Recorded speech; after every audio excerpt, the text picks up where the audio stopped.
కేసీఆర్ ఏపీలో అడుగు పెడితే తన్ని తరిమేస్తామని మంత్రి వాసవశెట్టి సుభాష్ ఘాటు వ్యాఖ్యలు చేశారు. బీఆర్ఎస్ ఏపీలోకి రావాలని చూస్తే కాలు కూడా పెట్టనివ్వబోమన్నారు. తెలంగాణలో ఉంటున్న బీసీలను ఓసీల్లో చేర్చి కేసీఆర్ పెద్ద తప్పు చేశారన్నారు. హైదరాబాద్ లో సెటిబల్జీల్ని ఓసీల్లో కలిపడం జరిగింది. జీవో 16 కూడా అమలు చేయకుండా ఆ రోజున అక్కడ సెటిబల్జీల్ని ఓసీల్లో కలిపినప్పుడు మీరా కుమార్ గారు కూడా కోర్టులోకి వెళ్ళి ఎన్నో పోరాటాలు చేశారు. తర్వాత నేను కూడా వస్తానని చెప్పి 2-3 సందర్భాల్లో వెళ్ళాను.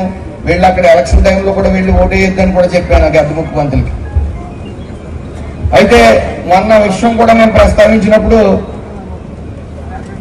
కులాన్ని ఇప్పుడు ప్రాంతాలను వీడినంత మాత్రాన కులాలని బీసీల నుంచి ఓసీ చేసిందని ఎక్కడా లేదు. ఆ ఉక్రోషంతో అతన్ని సన్నాసాన్ని తిట్టారని కేసీఆర్ ని అనేక ట్రోల్స్ చేశారు.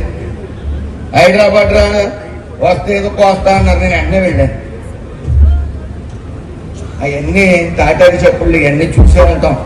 అయితే కానీ బీఆర్ఎస్ అని పార్టీ పెట్టి వచ్చారంటే ఈ ఆంధ్ర రాష్ట్రం కాలు కూడా వాళ్ళు పెట్టినామని మరి ఖచ్చితంగా నేను తెలియజేసుకుంటా ఉన్నాను.